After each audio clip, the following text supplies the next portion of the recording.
lot of people, But what I often say about the entertainment business today, the students and things like that, people don't understand is that it's just like any other business. Don't get caught up in the hype because most of the celebrities are not your friends. They want their money, win, lose, or draw, and that's the way that it is.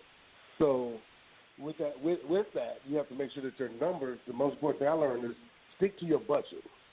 If you have a $50,000 budget, don't spend $52,000. It is what it is. Make the numbers work with what you have. Adjust your ticket prices accordingly so you can make sure that you have the opportunity to make money. Because losses will come in this business just like any other business. I don't care whether you're selling toothpicks, pistols, or Charlie Wilson tickets. It's all the same. You have to come down to budget. What's your insurance cost you? What's your transportation cost you? What's the microphones cost you? What's the food cost you? So, you stick to your budget and go from there, because, a lot of people just, they're fans of people and music as opposed to being fans of the numbers. But at the end of the day, it comes down to the numbers, period, point blank, 100% every time. Stick to the numbers, and that goes to any business. Yeah, there's no doubt about that. You have to stick to the numbers, and you have to be sure to make sure those numbers are all adding up and put in place, and that you have even like backup and contingency plans, because sometimes expenses will happen that you didn't know about. I remember one time even at Centerfest, there was some people that had put out the sound, and then the sound, over the weekend. I think the Centerfest is a Saturday, Sunday event, and I think it was on a Saturday night, and this was several years back. The sound system grew wings, and it disappeared. So I remember as just somebody involved in the planning, having to run around, and I actually got in touch with, I believe it was Bobby Hinton, who at that time that I got in touch with. I know in other cases I've reached out to Brett and other people, but, I had to find somebody to replace that equipment that had been gone. I don't even know to this day if they ever recovered it. I know that there was insurance and things of that nature, so, there was definitely some recouping of losses, but, that's a 2-day festival, so something happened, and we had to find a substitute plan or a backup plan, and like I said, that was probably several years back. That might have been almost 15, 20 years ago, if not longer, but I imagine that there have been incidences like that where there were expenses that you were not expecting, that you also had to come up with a contingency plan or something that an expense that you weren't expecting. Oh, yeah, definitely, and that happens all the time, So you definitely, a part of your budget, you better have some miscellaneous in there, because the miscellaneous are coming. And when you do win, make sure you save for a rainy day. Don't spend it all, because people love to count your wins, but they don't like to count your losses. They have no idea, they don't care about those. So right. I always say, don't count my wins without my losses. I've won big and I've lost big. It happens all the time. So just be flexible and, run the business. I can't say it enough. I don't care if it's a restaurant or a show business. You better have some reserves, and you better be prepared for the unexpected, because the unexpected is 100% coming. Mm-hmm. And that's one of the things that I don't know that even people that are long-time veterans understand. I've had this conversation even with, like, long-time musicians, long-time jazz musicians, long-time blues musicians, even long-time R&B musicians. You just used the term show business. And I know a lot of people get the show part down pat. They know show left and right. They can give you a show all day long. But a lot of them, for whatever reasons, don't always have the business aspect. And I'm imagining even on the national level and the international level, you probably find some people that you are surprised about that they don't necessarily have the business acumen that you would expect them to have based on how long they've been in the business. Because even in our local scene, I've been surprised at some people that don't necessarily have the acumen that you would expect. Absolutely. And, I used to get disappointed by that. Now it's just part of the, not just part of the game. I had instances, and I will not call names, but it's 100% true. By contract, I was, paying for the hotel room, one-night hotels, taxes, room and taxes only. A couple cats didn't even have a credit card to check in and pay for their own incidentals. Like, dude, you don't have a debit card, a credit card, or nothing. How you function in the life, Well, this artist has been around 15, 20 years. And it's happened more than once. So, yeah, so it's disappointing, but they speak knowledge through their music, and people buy it and go into it. But personally, It's sad to see, you know. It's sad to see, Yeah. but you know that's life. Mm-hmm. Yeah. And the other thing that's part of life, and I know that I've had this conversation, Ray's probably shared it with you too. I know when he was at the Carolina Theater, one of his favorite quotes that he would always give was that people would come to him wanting to do concerts at that venue. Now, you know, one of the things is when you come to a venue, whether it's the DPAC, whether it's the Carolina Theater, whether it's Red Hat, or any of our other many venues here in this area, Cocoa Booth, they know that the Dome Group has got their act together and that they're going to come with a good show and everything of that nature. But Ray's favorite quote is that everybody's a promoter until it's time for them to actually cut a check. So like I said, when you come, they know that you're going to have the check and you're going to be ready. But I'm imagining that even among some of your competitors and some of the would-be promoters, that's something that you even run across, is people that claim that they want to be promoters or claim that they're in the promotion game but don't necessarily have any background in knowing how to run a show on any level. Exactly. And that's one of the things, blessed to come from a unique situation that since I run a venue, I know what to expect, you know. So whether I'm coming into your venue, you know, if I'm going to the Carolina Theater, the Cocoa Booth, or anywhere else, they know that I know what I'm doing. Because as a venue operator myself, I have to be very careful about who I rent my building to. So I get it when they complain. You know, when you go somewhere, you don't want to rent your facility out to someone who has no clue what they're doing, because if it's a bad show or something doesn't go right, then they look at the venue. They don't know Joe Smoke, promoter who, you know, retired cop, or, you know, a new drug dealer, or whoever they may be, you know, think they can promote a show and have no idea how to do a budget, you know, how to make sure doors open on time.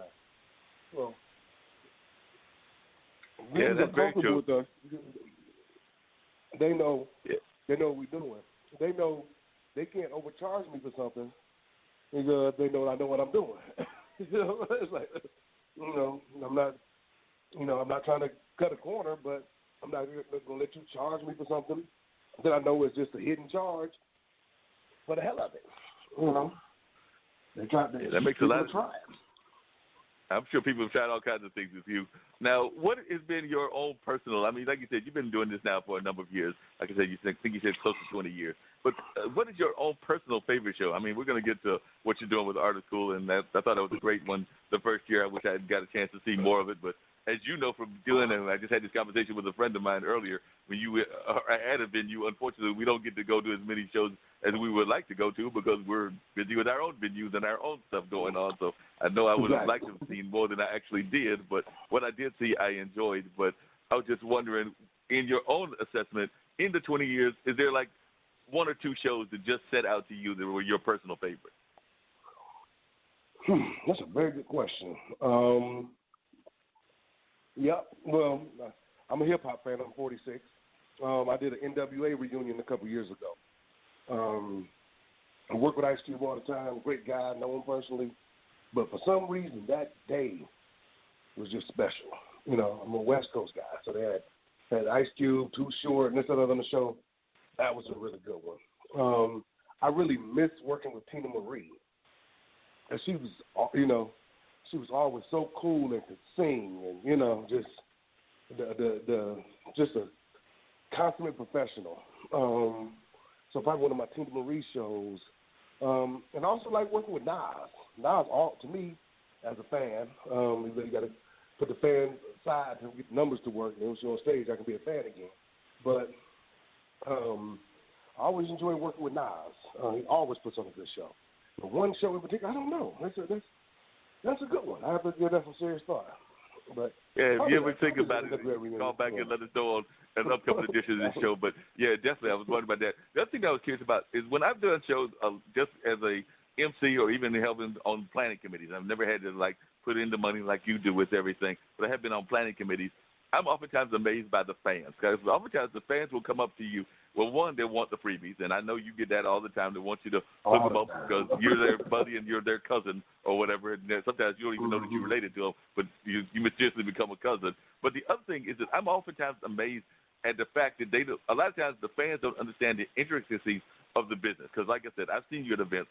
You've seen me at stuff. So we're always running around and everything. And a lot of times they'll ask you about an aspect of the show, and we have no clue what they're talking about because we're running around trying to either pay the person, try to do this, try to do that, and they're over there talking about like a highlight of the show. They're talking about like, did you see so and so do such and such, and you're giving them a look like, I have no idea what you're talking about. I have to go back and watch the video. Exactly. Nope, I surely don't.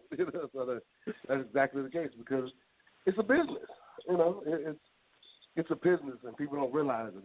Like you said, people ask for free tickets and can I get the hookup? I'm like, Nas ain't giving me no hookup. I got to pay that man 6 figures. If you my family, you my friend, you should support me. And when I go to other businesses, especially black ones, I support them, with my pocket. But yeah, it's hard to watch a show. It gets so many moving pieces. You don't really get a chance to be a fan during the show that you actually produce. Because if you slip for 1 second, you can have people sneaking in for free. You can somebody could get hurt. You can go into overtime charges. You better keep your eye on the ball and focus because the margin in my business is just like any others. It's about 15-20%. So you got to protect it because if you lose, you can lose big. It take you 10 shows to make up for 1 loss if you're not careful. Oh, yeah. So keep your eye on the prize. Don't people will spend your money like they don't care. They will steal from you. They will pour your liquor and hook their friends up and then want to get a check. So you got to watch everything. So and that's what we do.